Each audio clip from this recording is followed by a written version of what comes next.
مسند احمد کی روایت ہے کہ رسول اللہ صلی اللہ علیہ وآلہ وسلم نے فرمایا کہ کوئی بھی مسلمان جب اپنے رب سے دعا مانگتا ہے بشرطے کہ اس دعا میں کوئی گناہ کی یا قطع رحمی کی بات نہ ہو تو اللہ تعالیٰ اسے 3 میں سے ایک چیز عطا فرما دیتا ہے۔ یعنی دعا کی قبولیت کے 3 لیولز ہوتے ہیں اور اللہ تعالیٰ مانگنے والے کو 3 میں سے ایک لیول عطا کر دیتا ہے۔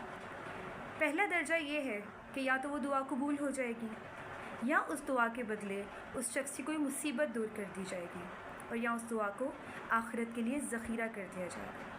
صحابہ کرام رضی اللہ تعالیٰ عنہم نے جب یہ بات سنی تو انہوں نے فرمایا کہ یا رسول اللہ پھر تو ہم اللہ تعالیٰ سے اور زیادہ مانگیں گے۔ تو نبی اکرم صلی اللہ علیہ وآلہ وسلم نے فرمایا کہ اللہ تعالیٰ اور زیادہ عطا کرنے والا ہے۔ اس حدیث سے ہمیں یہ حوصلہ ملتا ہے کہ دعا کبھی رد نہیں ہوتی ہے، دعا کبھی ضائع نہیں ہوتی ہے۔ ہاں، دعا کی قبولیت کا ایک وقت ہوتا ہے اور جب وہ وقت آتا ہے تو دعا ایسے قبول ہوتی ہے، اللہ تعالیٰ ایسے عطا کرتا ہے کہ انسان تصور نہیں کر پاتا کہ یہ رحمت کے دروازے مجھ سے کہاں سے کھل گئے۔